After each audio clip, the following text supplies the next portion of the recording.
Hello दोस्तों मैं भी एक बार फिर आपका बहुत बहुत स्वागत करता हूं हिस्ट्री विद युवा में। दोस्तों बहुत दिन बाद मैं फिर से आपके साथ हिस्ट्री की क्लास में जुड़ रहा हूं। बहुत दिन हो गए मैंने हिस्ट्री के वीडियोस अपलोड नहीं कर पाया। आज से दोस्तों हम फिर से एक नए युग के साथ हिस्ट्री की क्लास को शुरू करेंगे। एक नए राजवंश को, एक नए दौर को आज हम फिर से शुरू करने वाले हैं, फिर से पढ़ने वाले हैं। देखो, हड़प्पा सभ्यता, उसके बाद वैदिक युग, वैदिक युग के बाद हमने उत्तर वैदिक युग पढ़ा, फिर उसके बाद मौर्य युग, सातवाहन। इन सारे राजाओं को हमने बहुत डिटेल में पढ़ा है, पूरी घटनाएं पढ़ी है, कास्ट सिस्टम को पढ़ा है, सब कुछ पढ़ा है, बहुत अच्छे से पढ़ा है, फुल डिटेल में पढ़ा है। जो आजकल क्लासेस में फाउंडेशन कहते हैं वैसे भी पढ़ा है। ठीक है, अब हम जब 500 एडी के आसपास पहुंचते हैं और थोड़े से और आगे चलें तो स्थितियां हमें खराब दिखती हैं। किसकी? मगध की। इससे पहले तो मगध में कितने बड़े बड़े राजवंश आए, कभी मौर्य, कभी सातवाहन, शुंग वंश, कंड वंश, इतने बड़े बड़े गुप्त राजा, ये सब लोग आए। अब क्या हो रहा है कि अपना मगध अब डेवलपमेंट से कहाँ जाने लगा है? फॉल की तरफ जाने लगा, यानी कि अब उसका पतन शुरू हो गया और यहाँ से सत्ता हटकर अब दूसरी जगह जाएगी। क्यों जाएगी, क्या कारण है, ये सब भी समझेंगे। ठीक है, अब नया राजवंश आने वाला है, खासकर प्री मीडियन पीरियड आज से हम शुरू करने वाले हैं। ठीक है, यानी कि प्रारंभिक मध्यकालीन इतिहास, या हम इसे लेटर, ये लेटर और एक होता है ना अर्ली, वो भी कहते हैं कि अर्ली मीडियन पीरियड में हम पहुंच चुके हैं। ठीक है भाई, मैं हिंदी मीडियम से हूँ, मैं हिंदी में ज़्यादा बातें करता हूँ, आप समझना। तो नए राजवंश से शुरू करेंगे, उससे पहले थोड़ी सी हम पिछली क्लास की बात करेंगे, क्लास नंबर 50। क्लास नंबर 50 में हमने गुप्तोत्तर युग को समझा था। हमने कहाँ तक पढ़ा था? यशोधर्मन तक। यशोधर्मन एक बिगर कंपनी का राजा हमारे सामने आता है और जब उसकी मृत्यु हो जाती है तब पता नहीं चलता कि अब यहाँ पर राजा है कौन। ठीक है, वहीं से हम शुरू करेंगे, पूरा डिटेल में पढ़ेंगे, मज़ेदार कहानी की तरह समझेंगे। खासकर आज हमें प्रीमीडियन पीरियड और हर्षवर्धन को पढ़ना है, बाकी उसके बाद तो हम चलते जाएंगे। देखो, प्रीमीडियन पीरियड, प्री मीडियन पीरियड, इसमें क्या है कि कई इतिहासकार कई सारी डेट बताते हैं। कुछ का मानना है कि 647 जब हर्षवर्धन की मृत्यु होती है तब से प्री मीडियन पीरियड शुरू होता है, 1206 तक चलता है। उसके बाद वाला जो हिस्सा है वो लेटर में मीडियन पीरियड में आता है, जो लगभग 1600 के आसपास जाकर खत्म होता है। कुछ का मानना है कि 1498 से वास्को डी गामा जब आता है तो आधुनिक काल भारत में शुरू हो जाता है। तो डेट को लेकर तो झगड़े हैं, तो डेट की बात हम कर ही नहीं सकते। आई बात समझ में?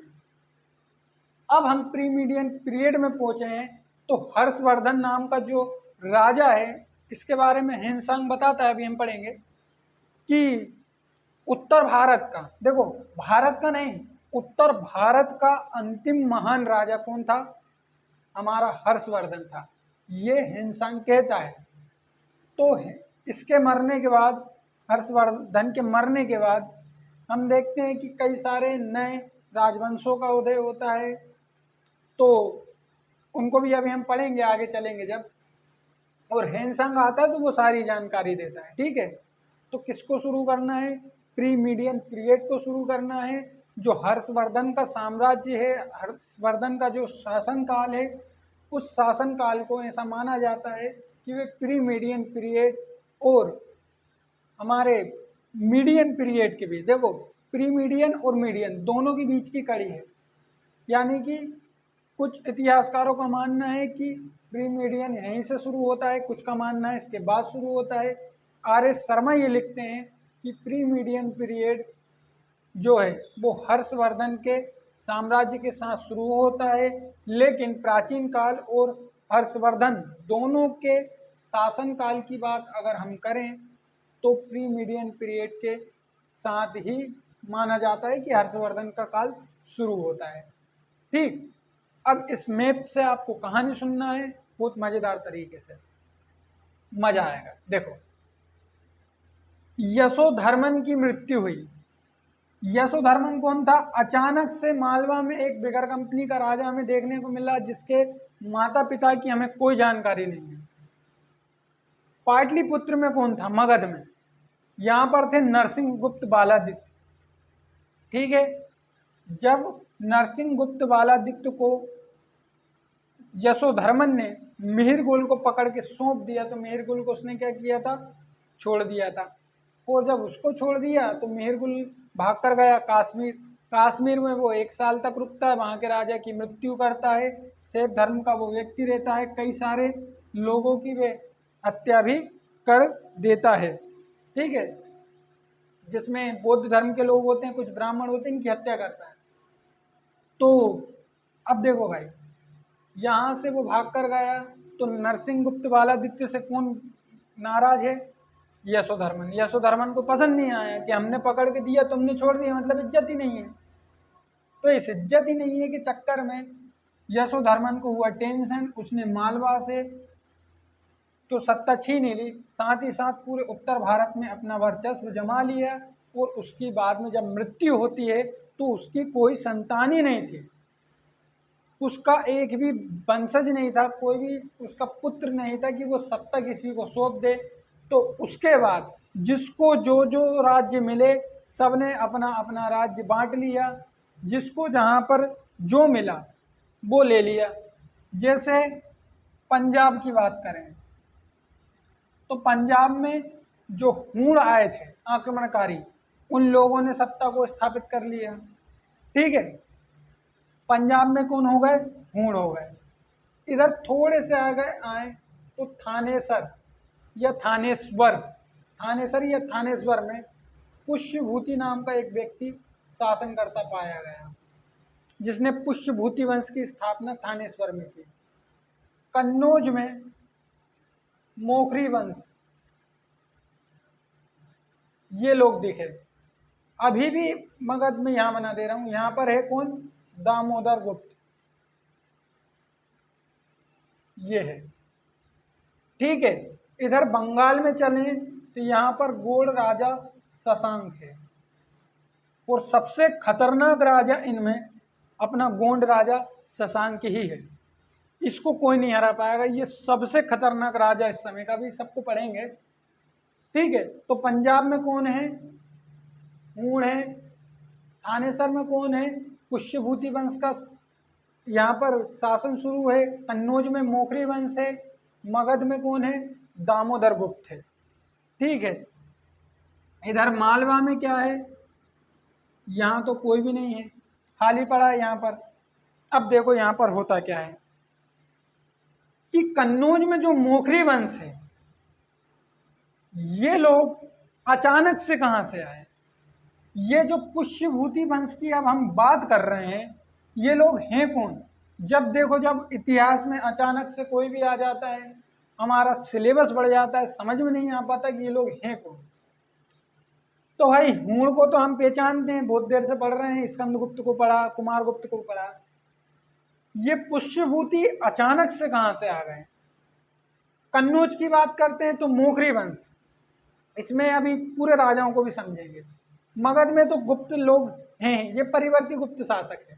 ठीक है, मालवा खाली पड़ा है यशोधर्मन के बाद से। तो ये लोग अचानक से कहाँ से आए? जो ये थानेसर में पुष्यभूति वाले जो लोग हैं, ये इनके ही सामंत हैं। किसके? गुप्तों के। कन्नौज में जो मोखरी वंश के लोग हैं, ये भी इन्हीं के नौकर माने जाते हैं, इन्हीं के रिश्तेदार माने जाते हैं। देखो, पहले भी हमने पढ़ा था कि कनिष्क के समय मुरिंडों ने और उनके रिश्तेदारों ने कनिष्क से सत्ता को छीन लिया। मतलब कनिष्क के मरने के बाद जो उनके रिश्तेदार थे, उन्होंने सत्ता को छीन लिया। और नौकर वफादार निकले कौन? गुप्त। तो गुप्तों ने मुरुंडों से और उनके इतिहास में जो लोग बताए जाते हैं रिश्तेदार, उनसे क्या किया, सत्ता को भी छीन लिया। ऐसे ही यहाँ पर यशोधर्मन की मृत्यु के बाद कोई वंशज नहीं बचा था, तो जिसको जो मिला उसने वो ले लिया। इनको थानेसर मिला है तो पुष्यभूतियों ने थानेश्वर को ले लिया। कन्नौज में मौखरी वंश का शासन हो गया। मगध में अभी भी गुप्त हैं, मालवा खाली है। अब देखो क्या हो रहा है यहाँ पे। अब कहानी सुनना है भाई, बहुत मज़ेदार तरीके से कहानी को समझना है, मज़ा आ जाएगा, ईमानदारी से कह रहा हूँ, ठीक है। उससे पहले एक सेकेंड में एक काम कर दूँ।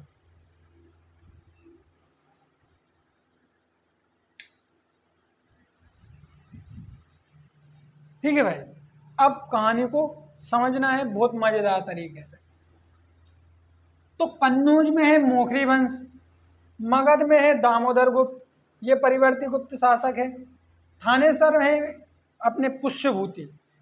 इधर गोंड राजा शशांक के कहाँ, बंगाल में। बंगाल का इतिहास भी शुरू हो गया देखो, इससे पहले बंगाल का नाम हमने सुना नहीं था इतने अच्छे से, अभी सुनने को मिल रहा है। तो कन्नौज में जो मौखरी वंश है, यहां से शुरू करें।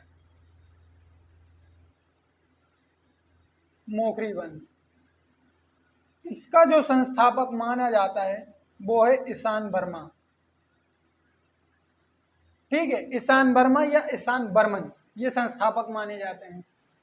और ऐसा माना जाता है कि जो गुप्त शासक कुमार गुप्त था, उस कुमार गुप्त को किसने हराया है, इन लोगों ने हराया है। किसने, मौखरी वंश के राजा ईशान वर्मा लोगों ने हराया है और इनसे कन्नौज को छीना है। यहाँ पर इसने सत्ता स्थापित की है। इसका लड़का है एक सूर्य वर्मा, ठीक, दूसरा ग्रह वर्मा, ठीक। इधर मगध में कौन है, दामोदर गुप्त है। तो कन्नौज वाले दामोदर गुप्त को मारते हैं। ये बेचारा बहुत परेशान है, टेंशन में है। जब देखो जब ये ऊपर से इधर पत्थर फेंक फेंक के मारते रहते हैं, तो दामोदर गुप्त परेशान होकर यहां से भागकर मालवा आ गया। ठीक है, मालवा आ गया, यहां पर इसने मालवा में शरण ली। किसने, दामोदर गुप्त ने। दामोदर गुप्त, देखो इसका एक लड़का है महासेन गुप्त, महासेन गुप्त, और इसकी एक लड़की है महासेना गुप्ता। लड़के का नाम क्या है, महासेन गुप्त है, लड़की का नाम क्या है, महासेन गुप्ता है। इधर थानेश्वर में कौन है, पुष्यभूति वंश है। पुष्यभूति वंश का संस्थापक स्वयं पुष्यभूति है। पुष्यभूति सरनेम नहीं, पुष्यभूति आदमी का नाम है। संस्थापक कौन है, स्वयं पुष्यभूति है। और इसका लड़का एक है प्रभाकर वर्धन। यही है वो वर्धन वंश जिसमें आगे चल के अभी हम हर्षवर्धन को पढ़ेंगे, ठीक है। तो यहाँ कौन है भाई, प्रभाकर वर्धन। सबसे महत्वपूर्ण तो ये दोनों हैं, ये तो अभी दोनों समझ आएंगे, ये बचेंगे शशांक और पुष्यभूति, ठीक है। तो प्रभाकर वर्धन है, ये लोग इसको मारते हैं। तो ये यहाँ से कहाँ आ गए, मालवा आ गए। कि जब देखो जब पत्थर फेंक के मारते रहते हैं तो अति के हेमत टाइप का लग रहा है, तो घर से छोड़ के आ गए और मालवा में रह रहे हैं। तो दामोदर गुप्त ने क्या किया है कि अपनी जो लड़की है महासेन गुप्ता, इसकी शादी कर दी भाई प्रभाकर वर्धन से। किसकी, महासेन गुप्ता की, महासेन गुप्ता। ये दोनों की शादी हो गई। यहाँ लिख दूं नीचे, देखो इन दोनों की शादी हुई। किसकी, प्रभाकर वर्धन प्लस महासेन गुप्ता। इनसे उत्पन्न पुत्र है राज्यवर्धन प्लस एक है अपना हर्षवर्धन प्लस एक है राजश्री। ये तीन संतानें हैं इन लोगों की, ठीक। महासेन गुप्त जो है इसका लड़का है देवगुप्त, ठीक। तो इनकी और इनकी दुश्मनी है, तो ये लोग भी इधर दुश्मनी। क्यों, इनको कन्नौज चाहिए, ये दोनों भी आपस में लड़ रहे हैं। और जब इन दोनों की दुश्मनी है और ये यहाँ पर मार रहा है, तो कहते हैं ना कि दुश्मन का दुश्मन दोस्त होता है। तो ये वही वाला हाल है भाई, दुश्मन का दुश्मन क्या है, दोस्त है। तो इनने इधर क्या कर दी, शादी कर दी अपनी लड़की की, और उनसे उत्पन्न ये 3 संतानें हैं। ठीक, तो यहाँ पर जब शादी कर दी है तो अब पुष्यभूति वंश के लोगों का साथ मिल गया है, तो अब मगध में भी इनका क्या है भाई, धाक जम चुकी है कि अब कोई मार के बताए हमें भाई है अपने साथ, ऐसा होता है ना, तो भाई है इनके साथ। अब जब भाई का साथ मिल गया है तो अब देखो यहाँ पर थोड़ी सी और कहानी बदलती है। तो राज्यवर्धन, हर्षवर्धन और राजश्री, तो जो महासेन गुप्ता है इसने क्या किया भाई, यहाँ जो मोखरी वंश है, मोखरी वंश का जो आगे चलकर राजा बनता है गृहवर्मा, इस गृहवर्मा से किसकी शादी कर दी, राजश्री की, राजश्री की शादी कर दी। तो इधर तीनों की दुश्मनी खत्म। इसको बुरा लग रहा है किसको, देवगुप्त को। देवगुप्त का कहना है कि भाई जब वो मारता था तो शादी करने की क्या जरूरत है, तो सही बात है, जब भाई दुश्मनी है तो दुश्मनी है तो शादी क्यों की, शादी कर दी। तो इधर इसको बुरा लग गया, किसको, देवगुप्त को, और देवगुप्त ने अब परिवार में ही दुश्मनी कर ली। देवगुप्त यहां से सीधा गया है किसके पास, शशांक के पास। वो शशांक का एक ही काम है डेली, जो बोधि वृक्ष है उसके नीचे बैठ के पत्ते खेलना, पूरे टाइम बैठ के पत्ते खेलता है। तो कुछ लोग आते हैं रोज, बुद्धम शरणम गच्छामि, कि बुद्ध की पूजा करना है, बोध गया ये हमारा पेड़ है, कहते यहाँ पे गौतम बुद्ध ने ज्ञान प्राप्त किया था, हमें पूजा करना है। शशांक कहता भाई पत्ते खेलते में डिस्टर्ब मत किया करो। गुस्से में पेड़ काट के दे दिए, कहते चलो, पेड़ काट के गंगा नदी में फेंक दिया, जो बह के श्रीलंका चला गया था, और वो आज भी श्रीलंका के एक म्यूजियम में रखा है। अभी जो पेड़ लगा है वो नकली पेड़ है, ओरिजिनल पेड़ किसने, शशांक ने काट के फेंक दिया था। गोंड राजा शशांक, बहुत खतरनाक राजा, कहते कर लो जाके पूजा दिन भर। तो किसने काट दिया पेड़, शशांक ने काट दिया। ठीक है, तो यहीं से कहा है देवगुप्त। देवगुप्त को यहाँ पर शशांक ने शरण दी, शशांक को बताया कि भाई ऐसा ऐसा है कि बुआ की शादी इधर हो गई और इधर बहन की शादी कर दी, अपने कोई पूछ ही नहीं रही है, ऐसे हालात हैं अपने, तो कुछ मदद करो। शशांक ने कहा कि ठीक है, क्या दिक्कत है, अच्छा बना के दिया उसको पैक। दोनों ने साथ में साझेदारी की, पार्टी की, दोनों के बीच में समझौता हुआ, और कहते ठीक है बताओ किसको मारना है। तो उसने यहाँ से सीधा बोला, कहते गृहवर्मा को मारो चल के। तो शशांक ने सेना सहित, देवगुप्त आगे आगे है, शशांक की सेना है, हमला कर दिया कन्नौज पे। और कन्नौज में जो राजा है गृहवर्मा, इस गृहवर्मा की हत्या कर दी किसने, देवगुप्त ने और शशांक ने, और ये यहाँ से वापस आ गए। ये बात पता चली इधर पुष्यभूति वंश के लोगों को। तो पुष्यभूति वंश का जो इस समय राजा है कौन है, अपना प्रभाकर। तो प्रभाकर की मृत्यु हो चुकी है। तो हर्षवर्धन जो है और राजवर्धन जो है, ये दोनों ही योग्य हैं, जिसमें सबसे ज़्यादा योग्य राजा बनने वाला है हर्षवर्धन, क्योंकि राजवर्धन की तो हत्या की जाती है। तो हर्षवर्धन को भाई बचपन से एक काम बिल्कुल पसंद नहीं है, वो है पढ़ाई लिखाई। पढ़ाई लिखाई को छोड़ के बाकी सब कुछ ठीक चल रहा है, और दिन भर केवल एक ही काम है, आवारागर्दी, पत्ते खेलना। ये घर से हमेशा बाहर रहता है, पिता से पटती नहीं है। राजवर्धन घर पे रहने वाला है। तो राजवर्धन राजा बना है, और राजवर्धन को जब ये पता चला कि भाई जीजा की हत्या हो गई, तो हर्षवर्धन को भी कुछ लोगों ने बताया कि भाई वो जीजा को मरवा दिया यार। तो पूछा किसने, कहते अपने मामा के लड़के ने करवाया है ऐसा। तो कहते ठीक है ना, अच्छी बात है, क्या है, कहते अच्छा हुआ मार दिया, वैसे भी बुआ ने काय के लिए शादी करवाई, उसकी बुआ की गलती, यानी कि अपनी माँ की गलती है। तो भाई राजवर्धन यहाँ राजा बना है, और राजवर्धन ने कसम खाई है कि मैं शशांक की गर्दन काट के ही दम लूंगा। यहां से कौन निकला है, राजवर्धन। और राजवर्धन ने यहां से ये कूच की है सीधी कहाँ, शशांक की तरफ। तो शशांक को पता है भाई योगराज है वो तो कब लड़ना है कब नहीं लड़ना। तो इसने अपनी बहन नूरी को, किसको, नूरी को बढ़िया सजा धजा के लाल जोड़े में मस्त महल के ऊपर ऐसा खड़ा कर दिया। ये महल के ऊपर कौन खड़ी है, नूरी खड़ी है। राजवर्धन इधर से आ रहा बहुत गुस्से में, और नूरी को देखते से पहली नजर वाला प्यार, प्यार का कोर्स देखते से ज्वाइन। कहते शादी आदि करेंगे, क्या मतलब है लड़के, कहते पिता तो गए क्या आप लड़ेंगे क्या। तो शशांक से कहता है एक काम करो, लड़ने वड़ने से कोई मतलब नहीं है, तुम्हारी बहन बहुत अच्छी है, शादी करवा दो इससे।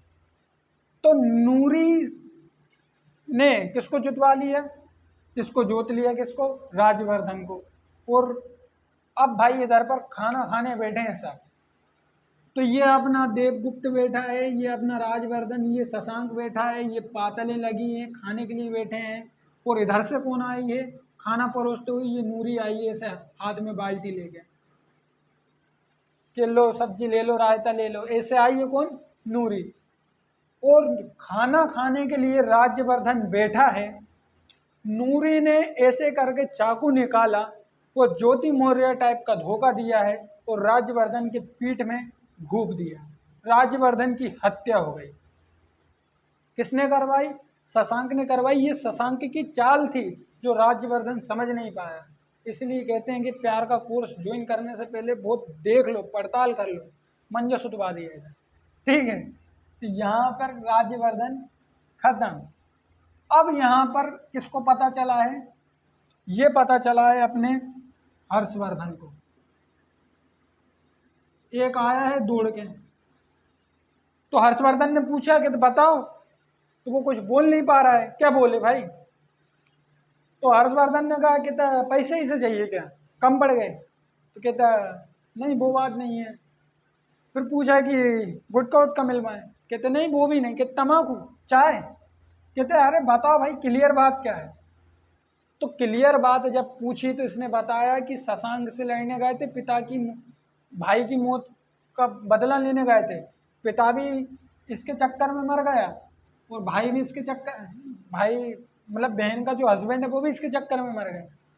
तो हर्षवर्धन को जब ये बात पता चली तो हर्षवर्धन बहुत क्रोधित हुआ और हर्षवर्धन ने ये कसम खाई कि आज मैं कसम लेता हूँ मैं शशांक को जब तक नहीं मारूंगा तब तक मैं वही कपड़े पहनूंगा जो मुझे मेरी सिस्टर दिया करेगी। कौन, राजश्री। तो राजश्री जब तक जो कपड़े देगी वही हर्षवर्धन पहनेगा। अब हर्षवर्धन क्या बना है भाई, राजा बना है। राजा कौन है, हर्षवर्धन।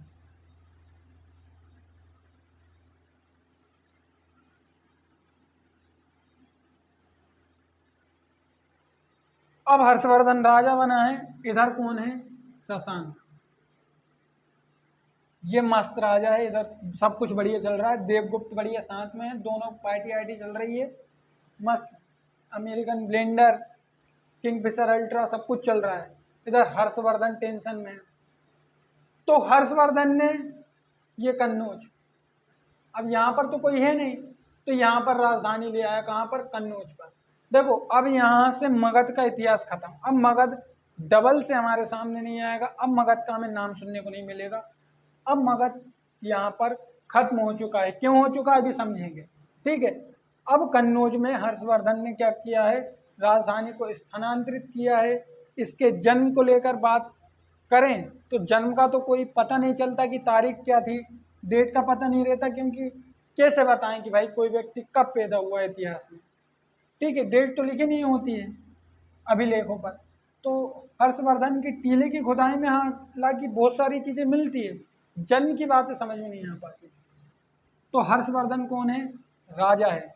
इधर कौन है, शशांक और देवगुप्त।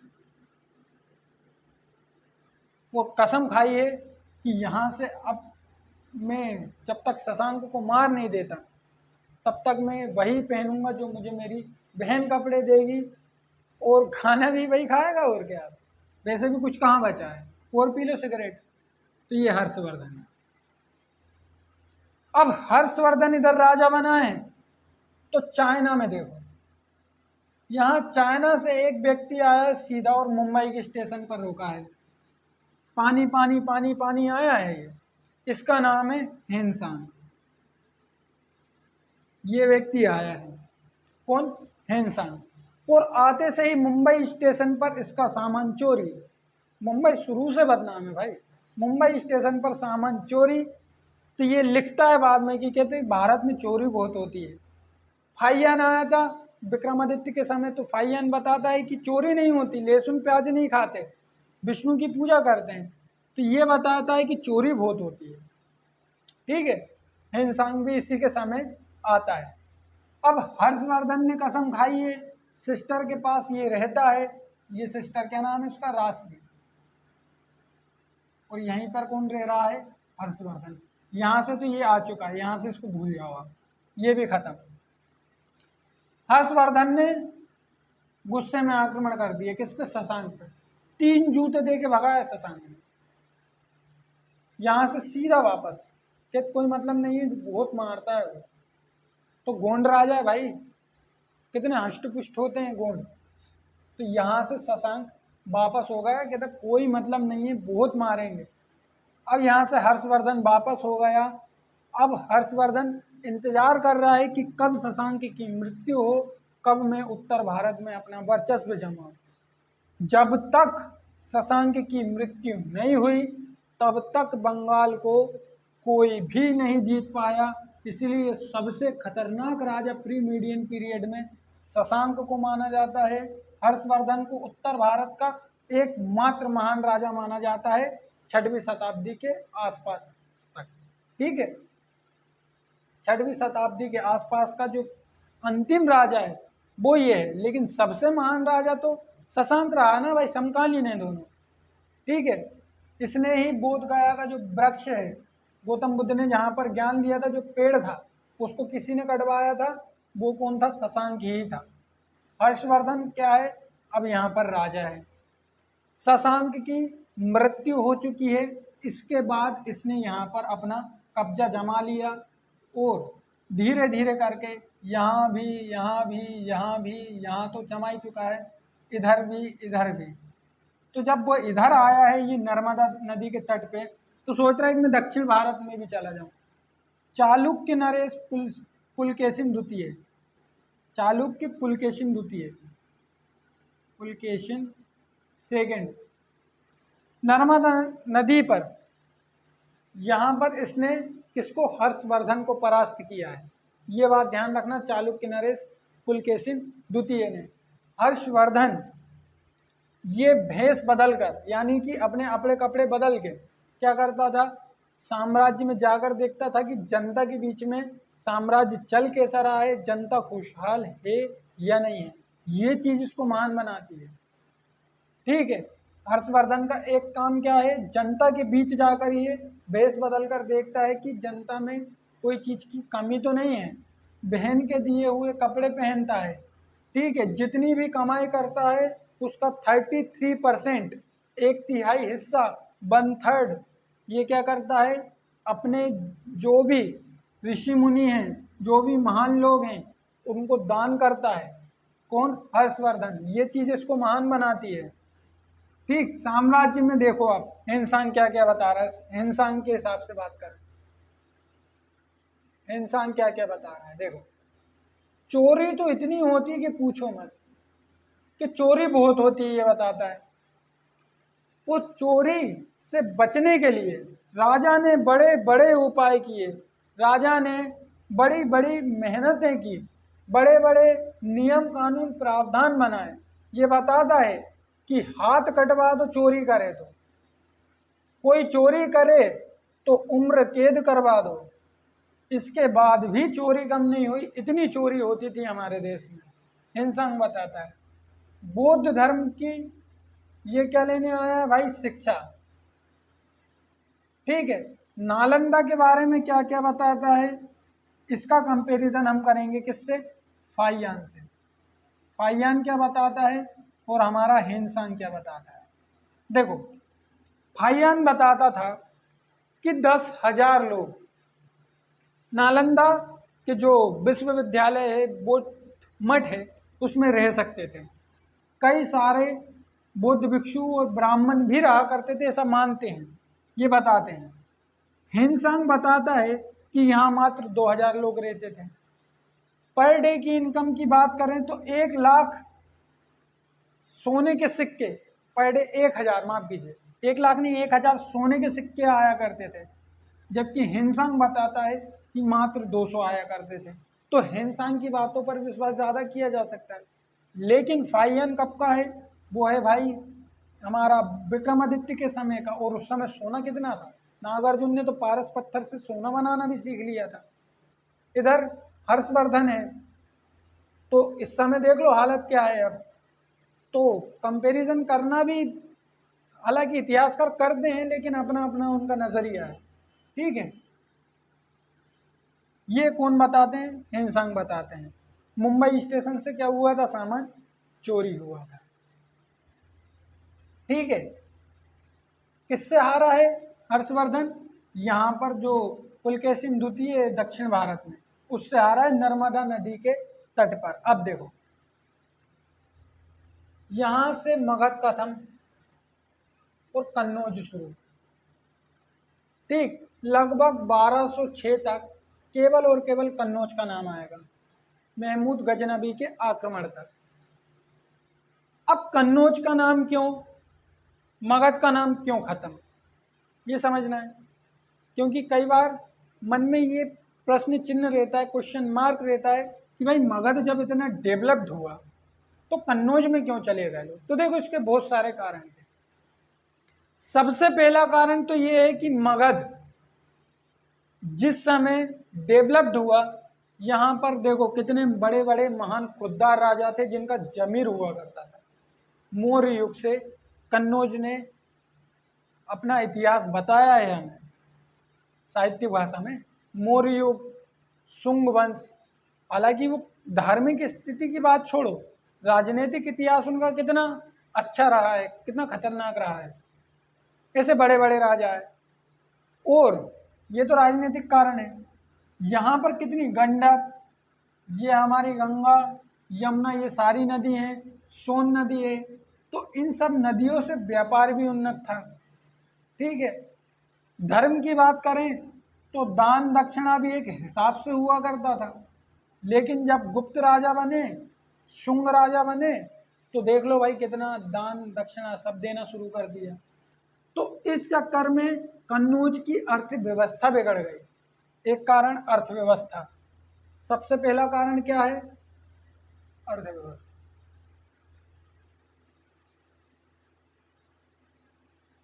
अर्थव्यवस्था, ठीक। दूसरा कारण, पहला कारण अर्थव्यवस्था, दूसरा कारण है भाई इसका व्यापार। पहले व्यापार हुआ करता था, हमने गुप्त काल से देखा है कि यहाँ पर माल, गुजरात से मालवा में जब से एक समूह गया है रेशम बनाने वाला, इससे ये पता चलता है कि रोम वालों ने रेशम बनाना सीख लिया, यहाँ पर बिजनेस में कमी हुई, मगध के डेवलपमेंट में भी कमी होगी अब। तो एक कारण व्यापार का भी बताया जाता है। दूसरा कारण भाई यहाँ के राजा महाराजा, तीसरा कारण राजा महाराजा खुद भी एक कारण है, ठीक है। क्योंकि जब आप राजा बने हो, शासन कर रहे हो, तो हिसाब से करो कोई भी चीज़। ये नहीं कि उठाकर सोने के सिक्के पूरे दे दिए, जमीन दे दी, जायदाद दे रहे, सब दे रहे हैं दान में, तो बचा ही नहीं ना कुछ। इस चक्कर में मगध का नाम डूबता है। मगध का भौगोलिक कारण देखें तो भाई ये नीचे है, मतलब निचले स्तर पे है। कन्नौज है ना ऊंचाई पर है, यहाँ पर 4 दीवारी बनानी पड़ती है, किले बनाने पड़ते हैं, इन सब में पैसा वेस्ट होता है। कन्नौज ऊंचाई पर है, 4 दीवारी बनाने की ज़रूरत ही नहीं है। कोई आगत पत्थर फेंक के मार देंगे ऊपर से, तो वैसे ही गुरुत्वाकर्षण बल से मर जाएगा। तो इतने सारे कारण कन्नौज के बताए जाते हैं कि कन्नौज में क्यों सत्ता का स्थानांतरण हुआ होगा, ये वाला कारण है, ठीक है। अब देखो साहित्य की बात करें, साहित्य तो इस समय कुछ ज़्यादा हुआ नहीं है। पहली घटना, बड़ी घटना तो ये है कि भाई गौतम बुद्ध ने जिस स्थान पर ज्ञान प्राप्त किया था वो पेड़ कटवा कर फेंकवा दिया गंगा नदी में, शशांक ने। इधर हर्षवर्धन की घटना की बात करें तो हर्षवर्धन के समय एक तो हेमसंग आता है और उसके बाद एक इत्सिंग भी आता है। देखो पहले कौन आता है, हेमसंग, और एक कौन आता है, इत्सिंग आता है, ये थोड़े बाद में आता है। ठीक। हर्षवर्धन, तो हर्षवर्धन साहित्य में खुद भी कुछ करता है, नागावली, रत्नावली और प्रियदर्शिनी, ये 3 किताबें ये खुद लिखता है, नाटक हैं ये। ठीक। इसके दरबारी कवि हर्षचरित लिखते हैं, क्या नाम है उनका, बाणभट्ट। बाणभट्ट इसका दरबारी कवि रहता है हर्षवर्धन का। ये हर्षचरित और कादम्बरी ये 2 किताब लिखता है। ठीक है, ये साहित्य रहता है, इसमें कुछ खास है नहीं, क्योंकि हर्षवर्धन की भी अभी मृत्यु हो जाएगी और एक फिर से बिगर कंपनी वाला राजा देखने को मिलेगा। तो 647 में क्या होता है भाई, हर्षवर्धन की मृत्यु हो जाती है। साहित्य इतना है, कुछ फैक्ट हैं जो याद रखना है। नर्मदा नदी के तट पर पुलकेशिन द्वितीय से हार, शशांक ने बुद्धि वृक्ष को कटवा दिया। इधर पर हर्षवर्धन की ये 3 रचनाएं, क्योंकि राजा भी है साथ में, ये भी करता है। और बाणभट्ट ने जो लिखे हैं हर्षचरित और कादम्बरी, ये याद रखना है। ठीक है भाई, तो आज की क्लास में इतना ही। नेक्स्ट क्लास में हम एक नए बिगर कंपनी के राजा के साथ शुरू करेंगे। पता नहीं चलता कि किसने क्या किया है, मतलब माँ बाप का पता नहीं चलता। तो चैनल को सब्सक्राइब करके वीडियो को लाइक कर देना है और शेयर कर देना है। ठीक है दोस्तों, मिलते हैं, जय हिंद।